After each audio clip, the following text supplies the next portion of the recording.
Viewers, अस्सलाम वालेकुम। हर Thursday की तरह आज फिर मैं आपके साथ हूँ और आज हम एक और इम्पॉर्टेंट टॉपिक की तरफ जो है उस पर डिस्कशन करेंगे, उसके बारे में बात करेंगे। और वो आज का हमारा टॉपिक जो है वो है कि हम एंग्जाइटी को किस तरह से मैनेज कर सकते हैं, यानी परेशानी को, वरी को, टेंशन को, जिसको हम कहते हैं कि बहुत टेंशन हो रही है, बहुत एंग्जाइटी हो रही है, इसको हम किस तरह से मैनेज कर सकते हैं। सबसे पहले हम देखते हैं कि एंग्जाइटी एक्चुअली होती क्या है। एंग्जाइटी एक बड़ा ही फितरी सा एक आप जिसको कहेंगे कि ये हमारा एक फितरी एक्सपीरियंस है, एक फितरी फीलिंग है, जिसमें हमें बेचैनी सी महसूस होती है, तरह तरह के ख्यालात आते हैं, डर और खौफ महसूस होता है। ये हमारी एक नेचुरल और आम, जिसको आप कहेंगे एक नेचुरल हमारी फीलिंग है, जो कि हर इंसान को होती है। मगर ये एंग्जाइटी परेशानी का बायस कब बन जाती है, ये तकलीफ का बायस कब बन जाती है, जब ये एंग्जाइटी हर वक्त हमारे साथ जुड़ी रहती है और किसी खास चीज़ के बारे में हमें ज़्यादा परेशानी, डर और खौफ जो है वो होना शुरू हो जाता है, तो ये हमारे लिए प्रॉब्लमेटिक बन जाती है, यानी ये मसला बन जाती है और हमें इसको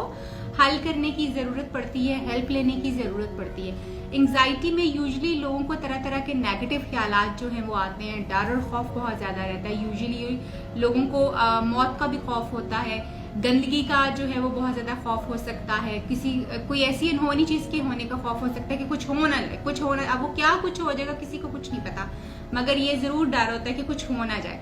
इसके साथ साथ जो पब्लिक स्पीकिंग का डर हो सकता है, कहीं पे भी अपने लोगों के सामने खाने का डर हो सकता है, कहीं पे भी अपने आप को प्रेजेंट करने का खौफ जो है वो लोगों के दिलों में हो सकता है।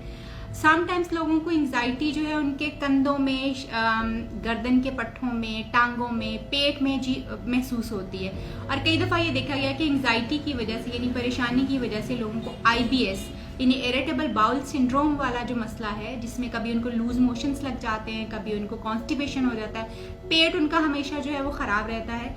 इस तरह की कैफियत भी जो है लोगों को एक्सपीरियंस, लोग इस चीज़ को करना शुरू हो जाते हैं। एंग्जाइटी बेसिकली एक्सेसिव खौफ है, एक्सेसिव परेशानी है, नेगेटिव थॉट्स का हर वक्त अपने साथ रखना है। और एंग्जाइटी की सूरत में, एंग्जाइटी होने की वजह से समटाइम्स लोगों को पैनिक अटैक्स भी होना शुरू हो जाते हैं। और पैनिक अटैक्स में खास तौर पे होता क्या है कि लोगों को ऐसा लगता है कि उनको सांस लेने में डिफिकल्टी हो रही है, वो बेहोश हो जाएंगे, हो सकता है उनको सांस ना आए और वो मर जाए। यानी इस तरह की चीज़ें जो है वो इंसान को फील होना शुरू हो जाती हैं। और ये एंग्जाइटी, जिसको मैं बड़े आसानी से इस वक्त बयान कर रही हूँ, ये बहुत पेनफुल होती है उन लोगों के लिए जो इसको एक्सपीरियंस करते हैं, जो इसमें से गुजर रहे होते हैं। उनके लिए बहुत ही मुश्किल होता है इसके ऊपर काम करना, इसको मैनेज करना, और उनकी ज़िंदगी बहुत ज़्यादा ख़राब हो जाती है। आप में से कोई भी, आप खुद भी, आपके जानने वालों में से अगर कोई एंग्जाइटी का शिकार है, तो जो अभी कुछ टिप्स देने वाली हूँ उनको इस्तेमाल करते हुए आप उनको भी हेल्प कर सकते हैं, खुद को भी हेल्प कर सकते हैं। और अगर तब भी आपका मसला रिजॉल्व ना हो तो फिर प्रोफेशनल हेल्प के लिए ज़रूर किसी कंसल्टेंट को जो है आप उनसे अपना मसला जो है वो शेयर कर सकते हैं। बेसिकली सबसे पहले जब एंग्जाइटी या परेशानी होती है तो उसकी एक ट्रेन पूरी चल रही होती है, एक रेल चल रही होती है, एक चेन ऑफ थॉट्स जो है वो चल रही होती है, जिसमें इंसान को डर और खौफ बहुत ज़्यादा होता है। किसी चीज़ के कुछ हो ना जाए, इस चीज़ का डर और खौफ जो है बहुत ज़्यादा होता है। और इंसान के दिल की धड़कन जो है वो तेज़ हो जाती है, सांस फूलना शुरू हो जाता है, सांस में तंगी भी हो सकती है, हाथ पाँव ठंडे हो सकते हैं, ठंडे पसीने आ सकते हैं। इस तरह की अनकंफर्टेबल सी फीलिंग्स जो है वो होना शुरू हो जाती है। और समटाइम्स लोगों को शिवरिंग होना शुरू हो जाती है बॉडी में और टांगों में भी। इस तरह की कोई फीलिंग अगर आपको आ रही हो तो सबसे पहले आपने जो पहला टिप अपने लिए आपके लिए मैं आपको देना चाह रही हूँ वो ये है कि अपने नाक से लंबा गहरा सांस खींचिए, उसको मुंह से आहिस्ता आहिस्ता बाहर निकालिए। जिस तरह से मैं अभी करके आपको दिखाने लगी हूँ, आप इस तरह से कर सकते हैं।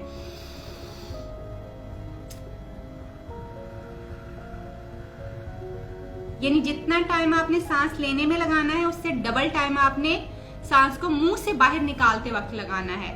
यानी नाक से लंबा गहरा सांस खींचिए, मुंह से आहिस्ता आहिस्ता बाहर निकालिए और उसके साथ अपने आप को कहें रिलैक्स, सब ठीक है। जब सांस आप 2-4 मरतबा लेंगे, कम से कम 5 मरतबा लेना बहुत ज़रूरी है, ताकि आपकी बॉडी जो है नॉर्मलाइज हो जाए। आपकी बॉडी में जो चेंजेस आ रहे होते हैं, जैसे दिल की धड़कन तेज़ हो रही होती है, जैसे ठंडे पसीने आ रहे होते हैं, जैसे आप डीप ब्रीदिंग करेंगे, नाक से लंबा गहरा सांस लेंगे, मुंह से आहिस्ता आहिस्ता बाहर निकालेंगे, तो उसी दौरान जो है आपकी एंग्जाइटी नीचे जाना शुरू हो जाती है, आपकी बॉडी नॉर्मल होना शुरू हो जाती है और आप उस कैफियत में जाने से पहले ही बाहर आ जाते हैं। सबसे पहले आपने डीप ब्रीदिंग जो है वो करनी है। यूजुअली एंग्जाइटी में लोग जो है नेगेटिव थॉट्स उनके दिमाग में बहुत ज़्यादा आ रहे होते हैं, वही नेगेटिव थॉट्स जो हैं वो उनको एंग्जाइटी क्रिएट कर रहे होते हैं, और वो खौफ खास तौर पे उनके जहन में किसी न किसी चीज़ का जो है वो हो रहा होता है। अपने उन नेगेटिव थॉट्स को आइडेंटिफाई कीजिए कि आप अपने आप को कह क्या रहे हैं, वो क्या है नेगेटिव थॉट जो आपको आ रहा है। उस नेगेटिव थॉट को जब आप पहचान जाएं तो उसको फौरन स्विच करें। जैसे नाक से लंबा गहरा सांस लिया, मुंह से बाहर निकाला, साथ ही अपने आप को कहा रिलैक्स, सब ठीक है। और उसके बाद जो थॉट आपको नेगेटिव थॉट आ रहा है उसकी जगह आपने एक पॉजिटिव थॉट जो है वो अपने आप को दे देना। लेट्स से कुछ हो जाएगा, अगर इस तरह का कोई ख्याल है, मुझे डर लग रहा है कुछ हो ना जाए, कुछ होने वाला है, कुछ हो जाएगा, मुझे ऐसा फील हो रहा है, अगर इस तरह का कोई खौफ या कोई ख्याल इंसान के ज़हन को चिमटा हुआ है तो अपने आप को फौरन कहिए सब ठीक है, जो भी होगा I can handle that, I can face that, और इंशाल्लाह बेहतर ही होगा, अच्छा ही होगा। यानी आप इस तरह के पॉजिटिव थॉट्स अपने आप को देंगे तो आपकी एंजाइटी पीक पे जाने की बजाय लो होना शुरू हो जाएगी और आप इस कैफियत से जो है वो बाहर आ जाएंगे। इसी तरह से एंजाइटी में खास तौर पे बहुत सारे बायोकेमिकल चेंजेस जो होते हैं हमारे जिस्म में वो नीचे जाना शुरू हो जाते हैं या उनकी मिकदार ज्यादा होना शुरू हो जाती है। कोशिश करें कि फिजिकल एक्टिविटीज में जो है वो जरूर अपने आप को इन्वॉल्व करें ताकि आपकी एंजाइटी जो है वो कम हो सके। बिकॉज जब आप फिजिकल एक्टिविटी में अपने आप को इन्वॉल्व करते हैं तो फिर आपकी जिस्म में जो बायोकेमिकल चेंजेस आना शुरू हुए होते हैं वो खुद ब खुद पूरे होना शुरू हो जाते हैं और आप अपनी एंजाइटी को इजीली ओवरकम कर सकते हैं। अपनी डाइट के ऊपर बहुत ज्यादा फोकस कीजिए। एक हेल्दी डाइट जो है बहुत जरूरी होती है, हेल्दी डाइट जो है और हेल्दी रूटीन को जो है फॉलो करने की कोशिश कीजिए ताकि आपकी रूटीन जो है बेहतर हो सके और जो अबहाम जो खौफ आपके जहन में चल रहा है आप उसको चैलेंज कर सकें। सबसे इंपॉर्टेंट जो टेक्निक एंजाइटी को ओवरकम करने के लिए है वो ये है कि अपनी सेल्फ टॉक को, आप अपने आप से कह क्या रहे हैं उस चीज को पहचाने और फिर उसको चेंज कीजिए। यानी अपने नेगेटिव थॉट को पहचाने और फिर उसको चेंज कीजिए। और अपने फियर को, मसलन अगर आपको ये लग रहा है कि अभी बाहर जाऊंगा तो कुछ हो जाएगा, वॉशरूम में जाऊंगा तो वॉशरूम का दरवाजा ना बंद हो जाए, अभी मेरा सांस बंद हो जाएगा, हो सकता है मुझे खुदा ना खास्ता हार्ट अटैक ना होना शुरू हो जाए, तो इस तरह के ख्यालात अगर आपको आ रहे हो तो अपने आप को चैलेंज करना शुरू कीजिए, अपने थॉट्स को चैलेंज करना शुरू करें। ओके चलो करके देखते हैं, मैं बाहर जाके देखता हूँ, वॉशरूम में जाके देखता हूँ, अगर रूम लॉक हो जाएगा मैं देखता हूँ क्या होता है। यानी that's how you can challenge your self. और फिर आपके जैसे थॉट्स चैलेंज होते हैं तो वो ऑटोमेटिकली एंजाइटी आपकी जो है वो नीचे जाना शुरू हो जाती है।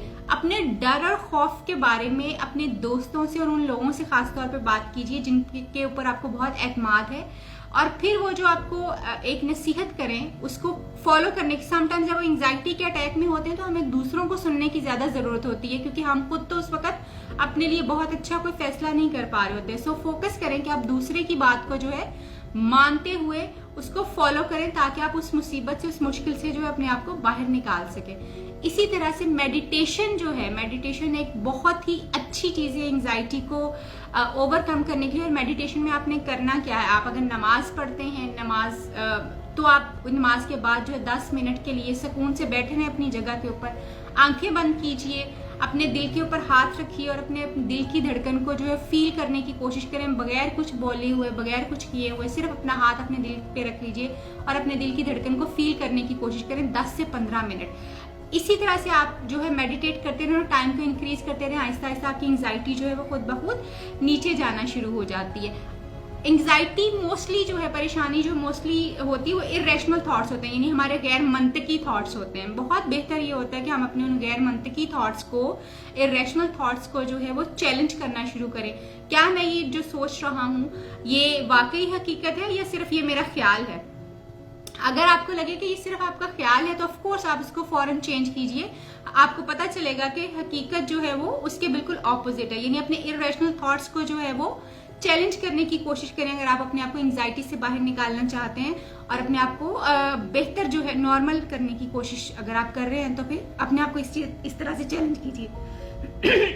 सॉरी। इसी तरह से अगर आपको एंजाइटी और पैनिक अटैक्स हो रहे हैं, क्योंकि एंजाइटी में बहुत सारे लोगों को पैनिक अटैक्स होना शुरू हो जाते हैं, और पैनिक अटैक्स में जैसे मैंने पहले कहा कि यूजुअली लोग जो हैं वो उनको अपना सांस बंद होता है, वो फील होता है, उनको लगता है कि उनको मे बी अभी वो बेहोश हो जाएंगे और खुदा ना खास्ता वो मरने लगे, और इस तरह की कैफियत जो है वो उनको होना शुरू हो जाती है। पैनिक अटैक्स में भी सबसे इंपॉर्टेंट चीज जो है वो डीप ब्रीदिंग है, क्योंकि जब हम एंजाइटी की सूरत में होते हैं, परेशानी की हालत में होते हैं, तो हमारी बॉडी में ऑक्सीजन का लेवल जो है वो कम होना शुरू हो जाता है। लाइक कम होने का मतलब ये नहीं कि खुदा ना खास्ता कम हो जाता है, मगर क्योंकि हम हाइपर वेंटिलेट कर रहे होते हैं, हम सांस तेज तेज ले रहे होते हैं, तो इस वजह से बॉडी में सफिशिएंट क्वांटिटी जो है वो ऑक्सीजन की नहीं जाती, तो अगर हम डीप ब्रीथ करें तो बॉडी का सिस्टम नॉर्मलाइज होके हम उससे बेहतर जो है वो फील करना शुरू कर देते हैं। सो पैनिक अटैक जिन लोगों को अटैक होता है, कोशिश करें कि वो डीप ब्रीथ फौरन करना शुरू करें, और अगर इनके इर्द गिर्द कोई बंदा बैठा हुआ है, कोई और दूसरा शख्स बैठा हुआ है, उनको फौरन बताएं कि जी डीप ब्रेथ करना शुरू करें, डीप ब्रेथ करना शुरू करें। और डीप ब्रीथिंग का तरीका जैसे मैंने आपको बताया, काइंडली इसको ऐसे ही फॉलो करेंगे तो ये ज्यादा इफेक्टिव है।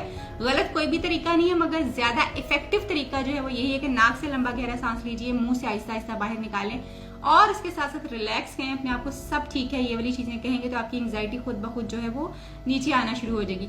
एक और जो टेक्निक आप इस्तेमाल कर सकते हैं वो ये कि अपने इरेशनल थॉट्स को लिखना शुरू कीजिए। मसलन जो आपको गैर मंतकी थॉट्स आ रहे हैं, जो आपको डर आ रहा है, जो आपको खौफ है, जो ख्याल आपके दिमाग को चिमट गया है, उसको लिखें अपने पास। बिकॉज जब आप लिखेंगे तो आप इवेल्युएट करने के काबिल होंगे कि क्या ये ख्याल जो है ये सही है या गलत है। जब आप उसको इवेल्युएट करेंगे तो ऑटोमेटिकली एक रैशनल थॉट जो है वो आपके दिमाग में आना शुरू हो जाएगा कि एक्चुअली मुझे ये नहीं, मुझे ये सोचने की जरूरत है। और जब कभी अपने आप को कमांड करें, यानी जब अपने आप को कोई थॉट दें, कोई नया थॉट देना चाहें, किसी चीज से अपने आप को रोकना चाहें, तो काइंडली कभी भी ये मत कहिए कि मैंने ये नहीं करना, मैंने ये नहीं सोचना, मैंने इस तरह से नहीं सोचना। नो, अपने आप को एक स्ट्रेट लाइन जो है विद नेगेटिव कॉनोटेशन, यानी स्ट्रेट लाइन अपने आप को कहें, स्ट्रेट जुमला अपने आप को कहें जिसमें नहीं नो ना हो, बल्कि जैसे मैंने अभी कहा कि मुझे ये नहीं सोचना की बजाय अगर आप ये कहें कि मुझे अपने आप को ये सोचने से बाज रखना है, तो इसकी रजिस्ट्रेशन आपके दिमाग में ज्यादा बेहतर होगी और आपका दिमाग इस कमांड को फॉलो करेगा। अगर आप नहीं वाली कमांड देते रहेंगे तो दिमाग उसको रजिस्टर नहीं करता, क्योंकि नहीं is only a communication word, हम बोलने के लिए इसको इस्तेमाल करते हैं, इसकी रजिस्ट्रेशन दिमाग में उस तरह से नहीं होती। इस नेगेटिव जुमले कहने के लिए भी आपको उसकी स्ट्रेट लाइन अपने आप को जो है वो कहना पड़ती है कि मुझे ये खाने से बाज रहना है, मुझे ऐसा करने से अपने आप को रोकना है, मुझे ऐसा सोचने से अपने आप को रोकना है। इस तरह के स्ट्रेट अगर जुमले आप अपने आप को कहें तो आप ज्यादा बेहतर तौर पे अपने दिमाग को कमांड कर सकते हैं, ज्यादा बेहतर तौर पे इसको रीडिजाइन और रीस्ट्रक्चर जो है वो कर सकते हैं। एंग्जाइटी क्योंकि एक ऐसी फीलिंग है जिसमें से हम सब कहीं ना कहीं गुजरते हैं अपनी लाइफ के किसी ना किसी स्टेज के ऊपर, और हम में से अक्सर लोग जो रोजाना गुजर रहे होते हैं। ये नॉर्मल स्टेज है, मगर जब ये एबनॉर्मेलिटी की हद तक जाती है, आपकी रूटीन को हैम्पर कर दे, आपको परफॉर्म ना करने दे, तो देन इट नीड्स अटेंशन, यानी इसको अटेंड करने की जरूरत है और इसके ऊपर काम करने की आपको एक्चुअली जरूरत है। एक्सेप्टेंस बहुत इंपॉर्टेंट होती है। बिकॉज मुझे याद है मेरे पास एक मेरे क्लाइंट आए जिनको 8 साल से एंग्जाइटी का मसला था, और सिर्फ वो कबूल ही नहीं कर रहे थे कि इनको एंग्जाइटी का मसला है। उनको लगता था नहीं बस ये ऐसे ही है, मैं ऐसे ही परेशान हो जाता हूँ, कोई ऐसा मसला नहीं है, एंग्जाइटी नहीं है। 8 साल उनको लगे कि वो अपने इस मसले को कबूल कर सकें कि उनको एंग्जाइटी है, और आफ्टर 3 सेशंस वो बंदा बिल्कुल ठीक हो गया और उसके मसाइल जो थे वो कम होना शुरू हो गए, यानी उसको समझ आ गई कि उसने चीजें किस तरह से मैनेज करनी है। सो एक्सेप्टेंस बहुत जरूरी है कि जी हमें ये वाला मसला है, क्योंकि जब आपको मसला पता चल जाएगा, आप उसको कबूल करेंगे तो फिर आप उसके लिए सोल्यूशन की तरफ जो है वो जा सकेंगे।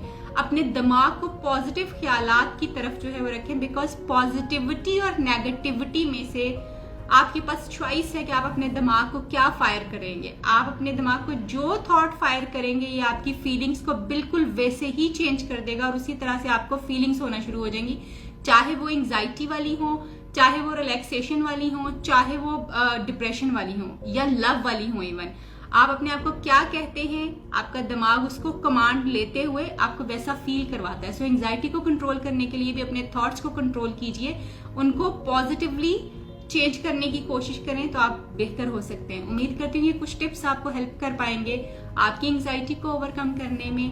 और अगर आपके इर्द गिर्द कोई ऐसा इंसान है जिसको ये मसला है, आप उनको भी ये टिप्स जो हैं वो बताएं ताकि उनकी भी हेल्प हो सके। अपना बहुत ख्याल रखिए जी। आपसे फिर मुलाकात होगी नेक्स्ट थर्सडे को किसी नए टॉपिक के साथ। तब तक के लिए अल्लाह हाफिज जी।